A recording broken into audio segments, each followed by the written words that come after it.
Área del conocimiento de la gerencia de los riesgos. El contenido que veremos es el siguiente. Conceptos básicos de riesgo. Los procesos de gestión de los riesgos como planificar la gestión de los riesgos, identificar los riesgos, realizar el análisis cualitativo de los riesgos y su análisis cuantitativo, planificar la respuesta a los riesgos y controlarlos. Antes de entrar en materia, para tener en cuenta lo siguiente. Miren, no se debe comenzar con la ejecución del proyecto sin un análisis de riesgos adecuado. La planificación de los riesgos es una área integradora, ojo con eso, es una área integradora del resto de las áreas del conocimiento. No podemos afirmar que tenemos un cronograma y un presupuesto realista si todavía no hemos finalizado el análisis del riesgo. Con el análisis de riesgo se determinarán las reservas que deben incluirse en el plan para la dirección del proyecto PGP.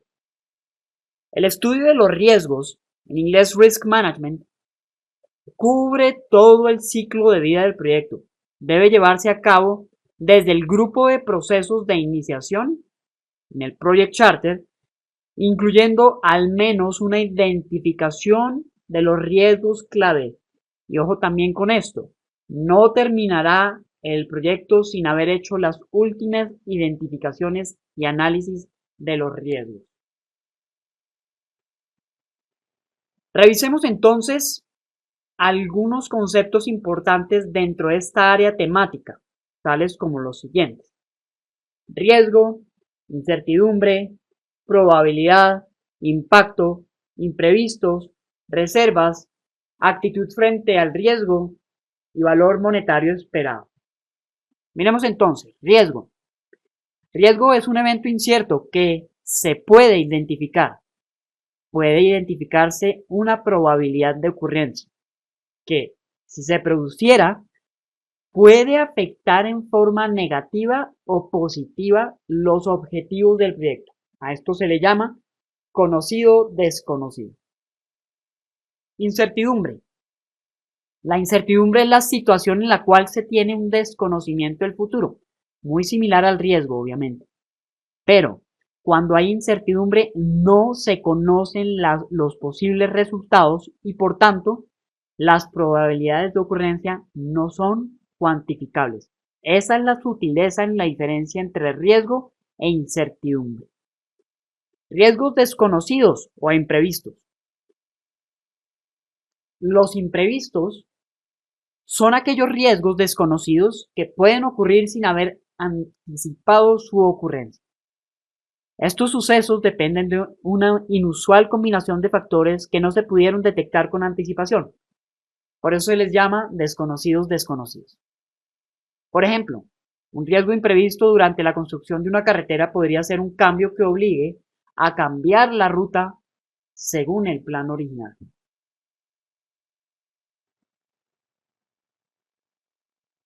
Probabilidad de ocurrencia.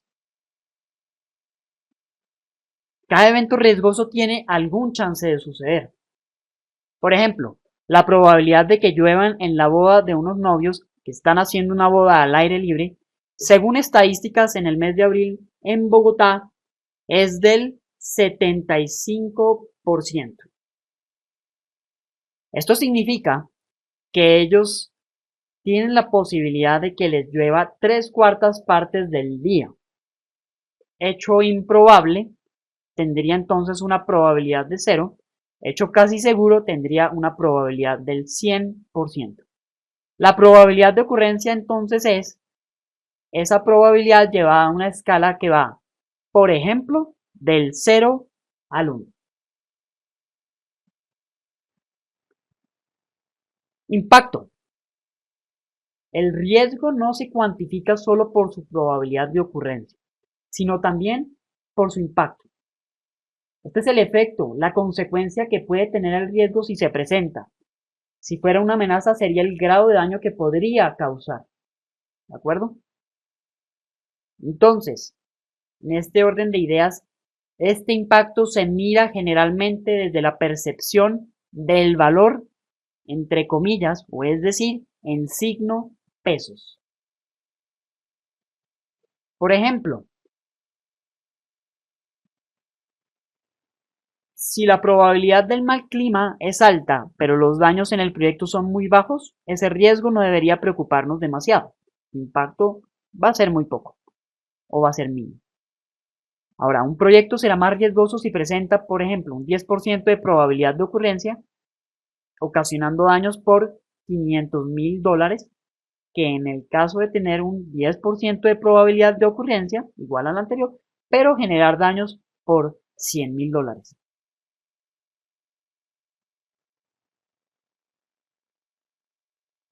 Reservas. El tiempo, costo y hasta el mismo riesgo adolecen de exactitud, pues son estimados.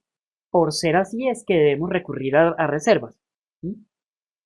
En cuanto al tiempo y al costo, es recomendable siempre disponer de una holgura o margen de maniobra, a lo que comúnmente llamamos colchón. Para los riesgos sucede algo similar. Entonces existen lo que se llaman las reservas de contingencia o contingenciales y las reservas gerenciales. La reserva contingencial. Se requiere una reserva de dinero para manejar los riesgos que se hayan podido identificar y analizar. Esta reserva se suele denominar la reserva contingencial y ojo con esta particularidad en esta reserva. Está en manos del gerente de proyecto. Yo, como gerente de proyecto, puedo disponer de esa reserva.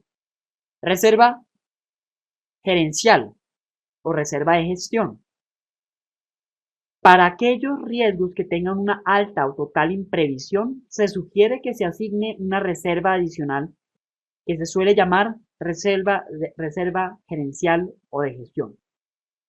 Esta debe apoyarse no solo en el gerente del proyecto, sino en una escala mayor a su rango. Es decir, el gerente respectivo del gerente de proyecto podría ser los gerentes de los 4 modos o podría ser el vicepresidente.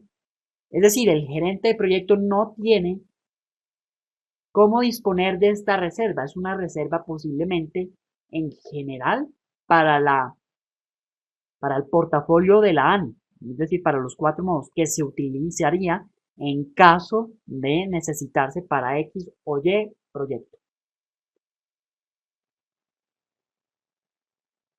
Actitud frente al riesgo. La respuesta de una organización o individuo frente a un riesgo potencial depende de varios factores que conforman su actitud frente al riesgo. Entre los principales factores podemos mencionar el apetito, la tolerancia, el respaldo financiero. ¿Qué es el apetito? El apetito es el grado de incertidumbre que estamos dispuestos a aceptar para obtener una posible recompensa a futuro. Tolerancia es qué cantidad de riesgo y su nivel de variación que estamos dispuestos a enfrentar cuando decidimos tener un apetito, o es decir, aceptar un riesgo para obtener una posible recompensa. Y respaldo financiero está como otro de los conceptos frente a actitud al riesgo. Se puede concebir como mirando a las organizaciones con gran respaldo financiero, pues ellas podrían tolerar más riesgo que aquellas con menos músculo financiero. Siguiente y último concepto, el valor monetario esperado. En inglés, Expected Monetary Value, EVM, es básicamente la multiplicación entre la probabilidad y el impacto, pero ese impacto ya ha tenido un proceso o una evaluación a nivel de asignación de valor en signo pesos. Y siempre en el valor monetario estamos mirando los riesgos que son positivos y los negativos. Los positivos son oportunidades y los negativos son amenazas dependiendo del riesgo. Por lo tanto, podremos tener un valor monetario esperado positivo o un valor monetario esperado negativo.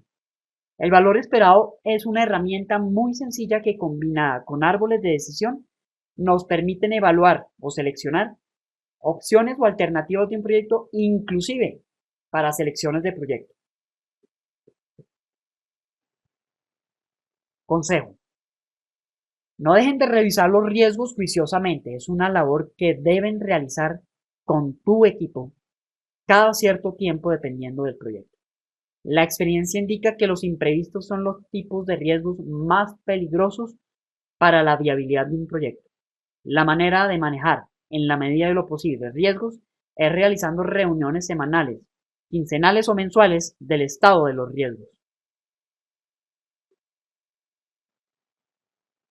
Miremos ahora los procesos de la gestión de los riesgos. Básicamente, incluye todos los procesos para llevar a cabo la planificación de la gestión adecuada de los riesgos, así como la identificación, análisis, planificación y respuesta y control de los riesgos de un proyecto. Los objetivos de la gestión de los riesgos del proyecto consisten en aumentar la probabilidad y el impacto de los eventos positivos y disminuir la probabilidad y el impacto de los eventos negativos en el proyecto. En el cuadro podemos observar cuáles son los procesos de la gestión de los riesgos que están ubicados en planeación y cuál está ubicado en monitoreo y control. Recordemos que siempre controlar los riesgos o controlar la calidad siempre es un proceso que está en monitoreo y control. Hablemos un poco de esos 6 procesos de manera general. Planificar la gestión de los riesgos, primer proceso. Es cómo se planificarán y ejecutarán las actividades de identificación, análisis, respuesta, monitoreo de los riesgos. Segundo proceso, identificar los riesgos. ¿Qué riesgos afectan al proyecto? Básicamente se identifican. Fíjense que en planificación yo no he metido mi energía en la identificación. Para eso hay un proceso separado y general para hacerlo, que es este. Tercer proceso, realizar análisis cualitativo de riesgos. Esto es, estimar de manera cualitativa, es decir, las cualidades, pero también de manera numérica, por medio de la probabilidad y el impacto de cada riesgo, a fin de hacer una priorización de los mismos. Cuarto proceso, realizar análisis cuantitativo de riesgos. Aquí también se habla de estimación numérica, de la probabilidad y el impacto de los riesgos, pero la diferencia respecto al anterior proceso es que aquí ya se va a estimar numéricamente poniéndole el valor en signo pesos. Aquí se está también evaluando solamente aquellos riesgos priorizados, dándoles, como dije anteriormente, un valor monetario. Quinto proceso, planificar la respuesta. Planificar las acciones que se llevarán a cabo para mejorar las oportunidades y reducir las amenazas. Y el sexto y último proceso, que es controlar los riesgos, es básicamente monitorear los riesgos. Claro está que tiene mucho más al interior.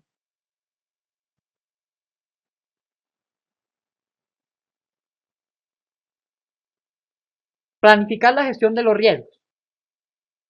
Este es el proceso de definir cómo realizar las actividades de gestión de riesgos de un proyecto. El riesgo de un proyecto es un evento incierto, como habíamos dicho, que de producirse tiene un efecto positivo o negativo en los objetivos del proyecto. Entonces, durante el proceso de planificar los riesgos, debemos dar respuesta, entre otros, a los siguientes interrogantes. ¿Quiénes van a identificar los riesgos? ¿Cuándo se llevará a cabo la identificación de los riesgos? ¿Qué escala se utilizará para el análisis cualitativo de riesgos? ¿Es necesario hacer un análisis de riesgos cuantitativo? ¿Cuáles serán las estrategias a implementar para cada riesgo? ¿Con qué frecuencia se realizará el seguimiento de riesgos?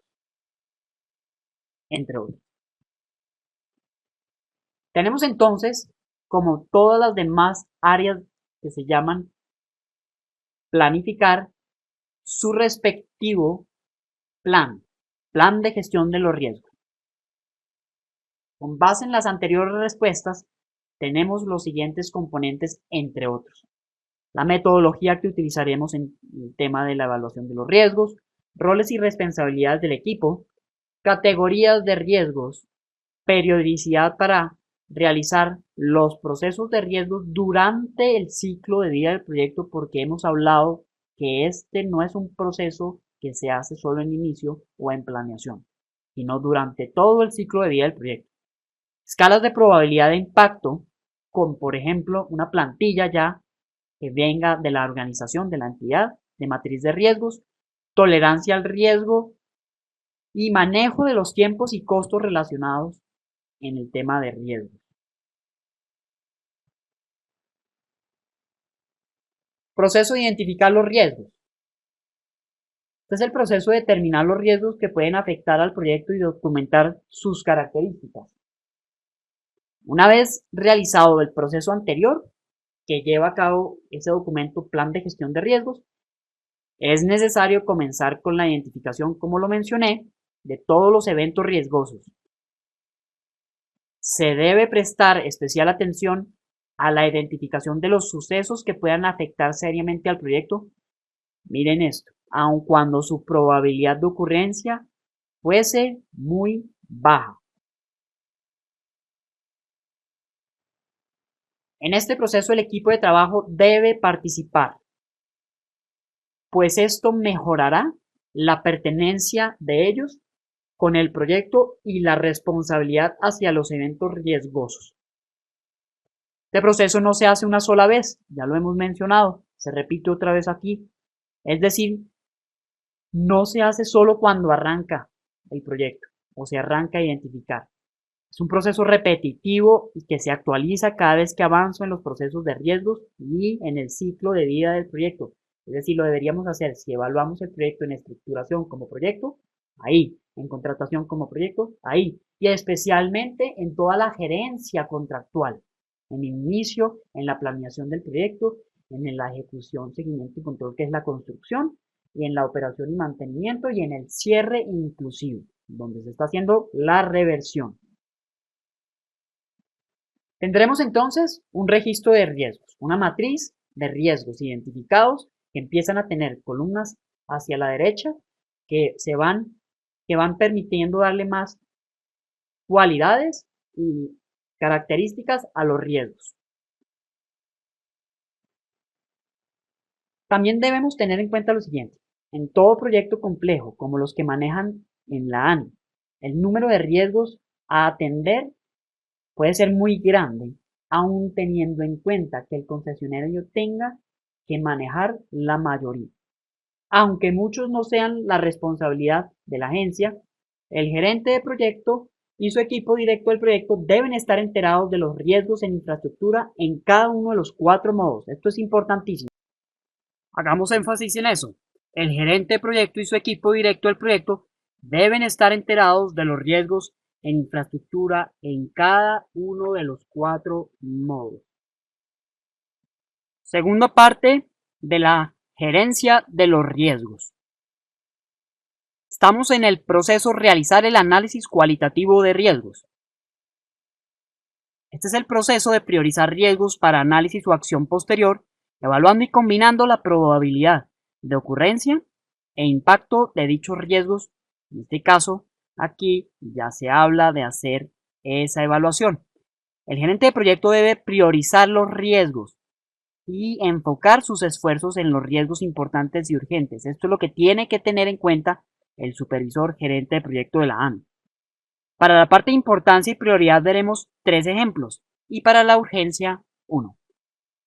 Primer ejemplo, evaluación de probabilidad de impacto. Vemos una tabla, en el ejemplo A, y en la otra tabla, el ejemplo B. Miremos el segundo ejemplo, el ejemplo B, en donde están los riesgos identificados, su probabilidad de impacto y la calificación del riesgo. Entonces tenemos el moderado bajo por el impacto alto de la salida del gerente del proyecto, que nos da una calificación del riesgo moderado alto.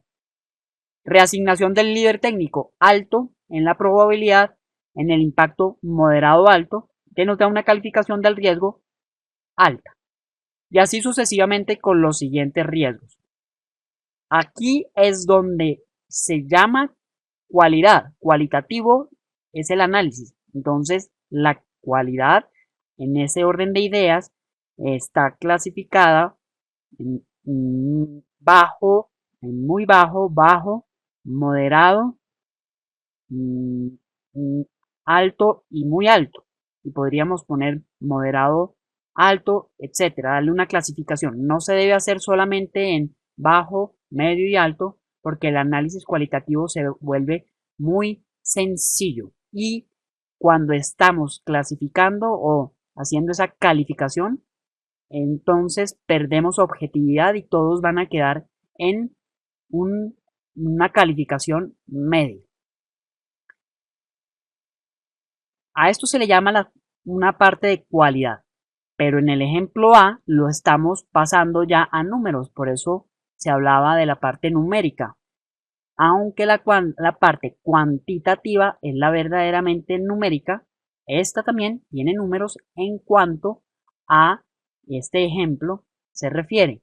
Cuando lo estamos evaluando y le damos a las cualidades baja, media baja, moderada, etcétera, un valor. Entonces, en el ejemplo A vemos cómo se califica la probabilidad de impacto de la salida del gerente de proyecto dándonos una calificación de 0.45 y así sucesivamente con lo siguiente.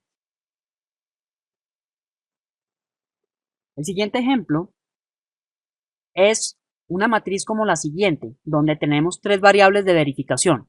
Está entonces la primera variable que es exceso de costos, la segunda exceso de tiempo y la tercera mala calidad. Aquí se puede poner cualquier variable de verificación. Esto es solo un ejemplo y ya se precalifica muy bajo, bajo, moderado, alto y muy alto con esos valores en donde ya se da un valor a aquellos excesos de costo menores que 1% y los que están entre 1% y 9% un valor, etcétera. Entonces, cuando nosotros hacemos nuestra probabilidad de impacto y cae en alguno de estos valores o estos rangos, ahí es donde nosotros estamos dándole ya un valor y podemos hacer nuestra tabla de probabilidad e impacto.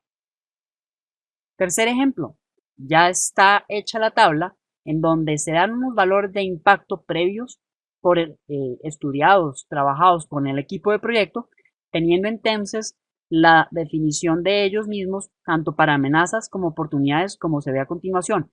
Y dependiendo de la calificación que se le quiera dar, se puede decir que aquellos que están superiores a punto 35, ¿sí? Y hasta 1 son aquellos que son peligrosos tanto para amenazas y oportunidades, por eso están enmarcados en rojo. Después vienen los que están en la franja amarilla y los que están en la franja verde. Ojo, no se debe descuidar la franja verde, es decir, aquellos riesgos que en su análisis matemático de probabilidad e impacto caen en la franja verde. ¿Por qué? Porque los riesgos se analizan en todo el ciclo de vida del proyecto y quiere decir que posiblemente en un momento dado ese riesgo que era muy bajo o bajo puede pasar a tener una calificación de riesgo medio alto o alto. Ojo con eso. Adicionalmente, los valores esperados, calculados y señalados en la matriz, con estos valores se sabrá la tendencia del riesgo global del proyecto. ¿De acuerdo?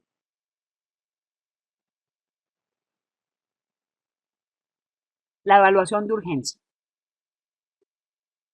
Esta matriz es bastante interesante porque nos da la opción de entender la probabilidad por impacto en el eje X y también una opción en el eje Y de su urgencia. Entonces, aquellos que tengan mayor urgencia, es decir, que tengan que ser atendidos más rápido en el tiempo, pues se les calificará con un valor y se podrá poner en esa tabla, en esa matriz. Ya teniendo la probabilidad de impacto anterior, podemos señalar en el eje X y en el eje Y aquellos riesgos que van a quedar en esa tabla. En ese orden de ideas ya podemos identificar aquellos que serán prioridad alta, los que son prioridad media y los que son prioridad baja. Recordemos que el esfuerzo, la energía del gerente de proyecto y su equipo está en atender a aquellos de prioridad media y prioridad alta. Esta tabla es bastante importante realizarla en el análisis cualitativo de riesgos. Para analizar esas cualidades de los riesgos, pues este proceso otra vez se llama análisis cualitativo de riesgos. Contamos con otras 3 herramientas para categorizarlos. Una es esta, la RBS. Después veremos un cuadro que define las categorías. Y tercero, veremos una gráfica que categoriza los riesgos en el ciclo de vida del proyecto. Ustedes pueden ver acá, en este ejemplo, la RBS, una estructura de desglose de riesgos en inglés, Risk Breakdown Structure, por eso el acrónimo RBS, en donde ya se categorizan en riesgos técnicos, externos, organizacionales y de dirección de proyectos.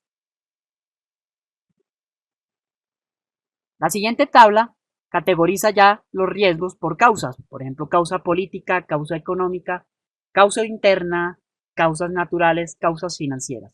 Y ahí ya se le da una clasificación o categorización un poquito más definida dentro de cada uno de ellos. También es importante porque le da al equipo de proyecto un enfoque más directo a nivel de las posibles causas de riesgo. La categorización de riesgos en el ciclo de vida del proyecto se puede hacer a través de la siguiente gráfica que contempla todo el ciclo de vida y se ve entonces cuáles son los que están enfocados especialmente o esa categorización se pusieron en el inicio, en la parte de planificación, en ejecución, monitoreo y control y en cierre. Por ejemplo, en el inicio vemos el tema de falta de tiempo, falta de consenso, que son riesgos posibles, y sesgo de expertos. No tenemos todos los expertos disponibles para hacer un análisis adecuado de los riesgos. La salida de este proceso básicamente es esa matriz un poco más grande, por eso se llama registro de riesgos actualizado. Ya tiene prioridades de riesgo, categorías, causas, urgencias, etc. Y también se podría hablar de los listados de supuestos actualizados que nos permiten, en otras, entender si van a seguir habiendo más riesgos posibles de mi proyecto. Siguiente proceso. Análisis cuantitativo de riesgos.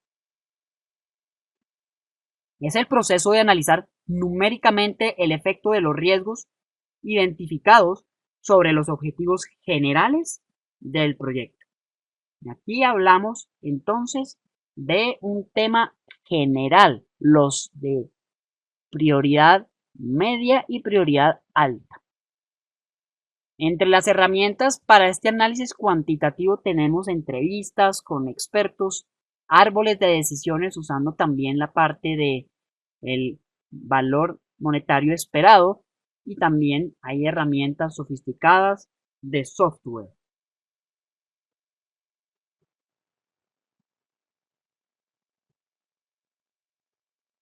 Para ese mejor análisis de riesgo por medio de este proceso, es importante aclarar de forma general el concepto de distribución de probabilidad normal estándar y también una herramienta que usa este concepto que es el análisis Monte Carlo.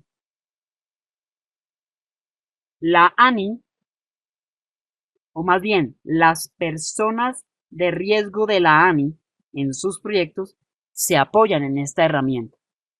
Miremos entonces aquí de forma muy gráfica y rápida que una distribución normal tiene la forma de una campana de Gauss, ¿sí? Y básicamente la distribución de probabilidad normal estándar mostrará una campana de Gauss basándose en recopilación de datos históricos para dar como resultado la media. Fíjense que en la gráfica se muestra la media y también la desviación estándar de esa misma muestra. Esa desviación estándar va a ser bastante importante. Algunas características de la distribución normal estándar, miremos las siguientes 5. El punto más alto de la curva está en la media y es el valor que tiene mayor probabilidad de ocurrencia. Segundo, la distribución normal es simétrica. Tercero, las colas de la curva se extienden hasta el infinito. Cuarto, el área total bajo la curva de distribución normal es igual a 1. Les había hablado de la importancia de la desviación estándar. Quinto, es una medida de la dispersión de los datos respecto a la media. ¿Qué tan dispersos estén los datos? Entonces determina el ancho de la curva. Mientras más grande sea la desviación estándar, más ancha es esa curva, que indica mayor dispersión en los datos. La idea es que no están tan dispersos y en ese orden de ideas los datos son mucho mejores. Hablemos sobre las técnicas de modelado y simulación. ¿Por qué? Porque lo usan sus expertos en riesgos de los proyectos de la agencia. Primero, simula los resultados que puede asumir el valor esperado de una variable del proyecto a través de la asignación aleatoria de un valor a cada variable crítica que influye sobre ella. Segundo, una vez definidas las variables que afectan al resultado del proyecto, sus interrelaciones y sus distribuciones de probabilidad, se debe asignar un valor aleatorio a cada variable. Tercero, este proceso de asignar valores aleatorios a cada variable se realiza con la ayuda de un software de simulación, como por ejemplo el @RISK, el Crystal Ball, Simular, etc.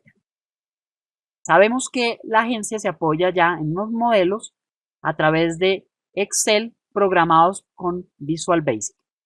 Cuarto, de esta forma se podrán correr miles de escenarios, donde en cada uno de ellos se obtiene un indicador con cientos y hasta miles de resultados. Por ejemplo, resultados para evaluar la rentabilidad.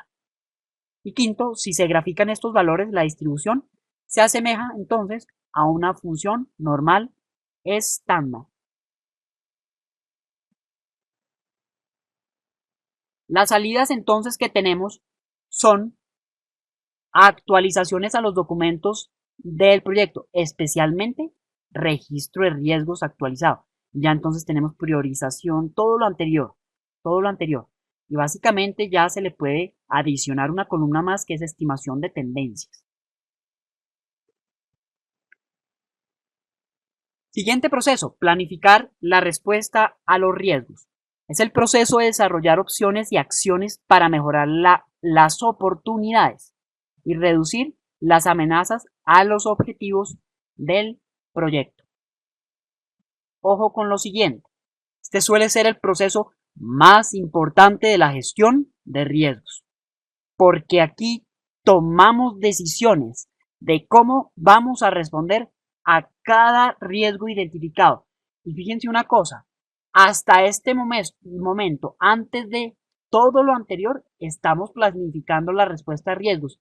Muchas veces se identifican riesgos y se genera la planificación o las respuestas a los riesgos.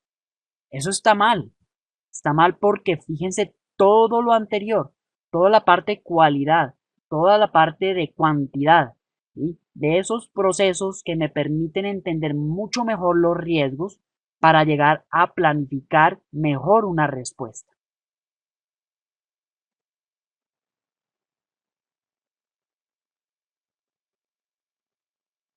Miremos en este proceso por qué estas definiciones son importantes. Síntomas. Es un evento que indica alguna dificultad en el proyecto. Por ejemplo, estamos teniendo un retraso, ya es un síntoma. Segundo, disparadores. Cuando las variables superan el nivel aceptable, que es un umbral que hemos definido en el equipo del proyecto en algún tema de riesgo, se implementarán entonces acciones respectivas. Por ejemplo, si el índice de desempeño del cronograma del proyecto de la doble calzada es inferior a 0.8, ya vimos o ya verán ustedes la herramienta de valor ganado en el capítulo número 13, y habiendo entendido este concepto, si se decide hacer una ejecución rápida a nivel de trabajar con más recursos o no, o tareas en paralelo. Tercero, riesgo residual. Este riesgo subsiste después de haber implementado la respuesta a un riesgo. Entonces, generalmente debe ser aceptado y administrado para verificar que se mantenga dentro de unos límites aceptables para el proyecto que definimos con el equipo de proyecto. Yo, por ejemplo, cojo un extinguidor, se produce el riesgo de un incendio, apago el incendio y entonces quedan esas resinas, esos restos del incendio y posiblemente se pueda volver a generar ese incendio. Ese es el riesgo residual, que esos residuos que aún podrían generar de nuevo ese riesgo de incendio. Riesgo secundario, cuarto, es el que se origina como consecuencia directa en implementación de respuestas a otros riesgos. Entonces, implemento una respuesta y de pronto se origina otro riesgo.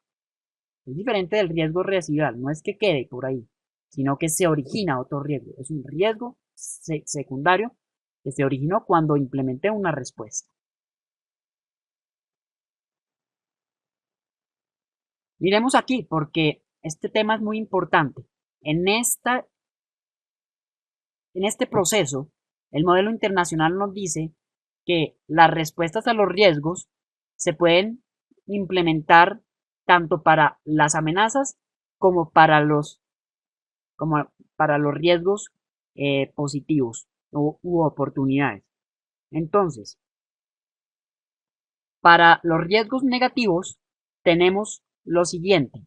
Nos dicen que tenemos las opciones evitar, transferir, mitigar o aceptar. ¿Qué es evitar? Evitar es cambiar las condiciones originales de realización del proyecto para eliminar el riesgo identificado. Por ejemplo, si traer una tecnología importada traerá graves problemas en los servicios de postventa, evitar sería ya no optar por esa utilización de esa tecnología y reemplazarla por alguna otra. Ya no está esa tecnología, la reemplazo por otra, por lo tanto, ese riesgo ya no está. Miren que acá se presenta algo curioso. Esta estrategia a veces implica la cancelación del proyecto. Segunda opción, transferir. Transferir es trasladar el impacto negativo del riesgo hacia un tercero.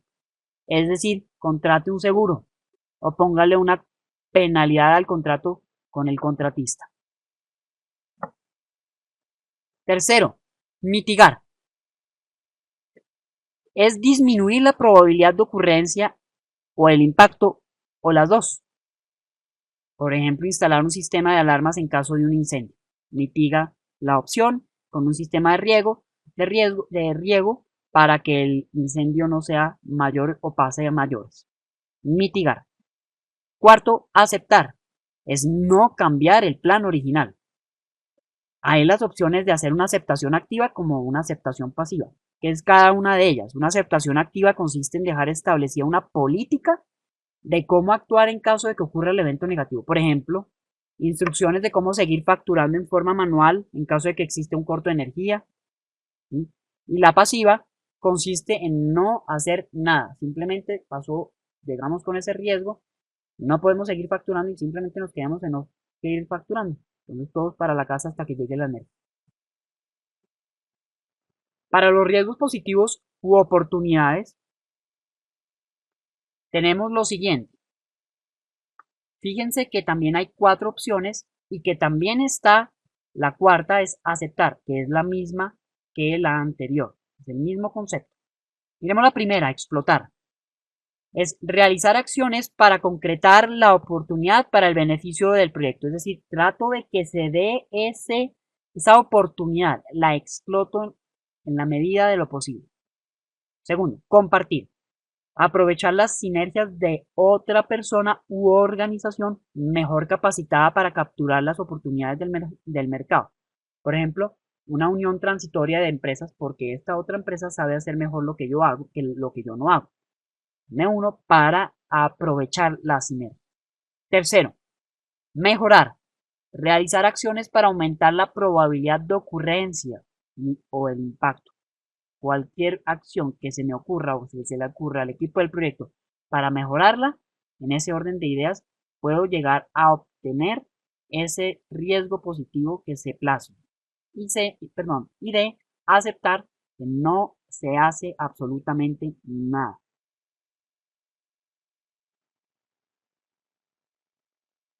Sus salidas entonces son las siguientes. Actualizaciones al plan del proyecto. Seguimos entonces actualizando el registro de riesgos. Ya hay muchas más columnas en ese registro.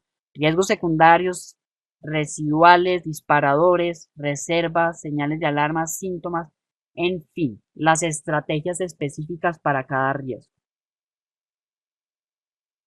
Siguiente proceso. Controlar los riesgos. Controlar los riesgos es el proceso de implementar los planes de respuesta a los riesgos, dar seguimiento a los riesgos identificados, monitorear los riesgos residuales, identificar nuevos riesgos y evaluar la efectividad de todo lo anterior a través de una adecuada gestión de riesgos en el ciclo de vida del proyecto. Básicamente es hacer todo lo anterior de una forma más de revisión. Ya no es tan exhausta como cada uno de los procesos lo exige, sino es revisión. ¿Qué hacemos entonces acá?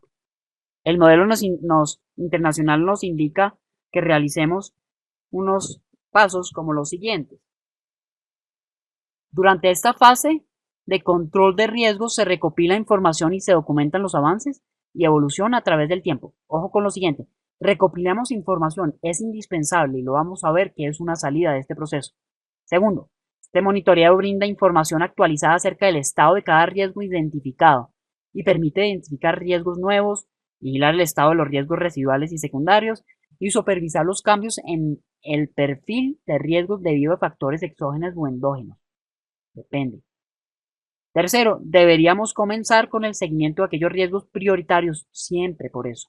Por ejemplo, monitorear en forma periódica los retrasos en el cronograma y vigilar que los costos se encuentren dentro de los límites aceptables. Aquí, ¿qué se implementa entonces con todo lo anterior?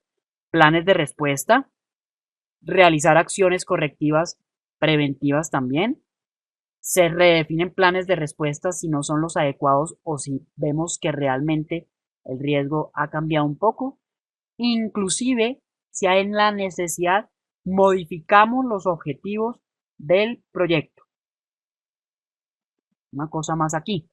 El control de riesgos es un control particularmente delicado, pues debe velar porque toda la planeación de los riesgos se encuentre vigilada, se revisen si los riesgos identificados siguen siendo válidos, así como sus valores, si han surgido nuevos riesgos, si los triggers siguen siendo válidos, si los síntomas se mantienen, si las acciones o respuestas han sido efectivas, si las reservas siguen siendo válidas y qué hacer a continuación.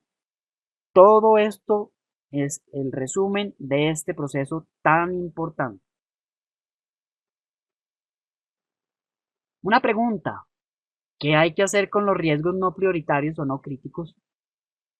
¿Qué se les ocurre? ¿Qué se te ocurre a ti que estás escuchando?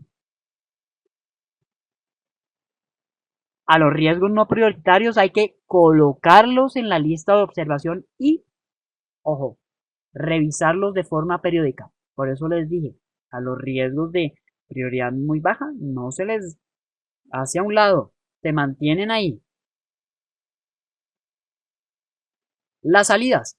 Hablamos de informes de desempeño de trabajo, posibles solicitudes de cambio y actualizaciones al plan del proyecto, al PGP y a los documentos, en este caso también al registro de riesgos, que sería lo obvio.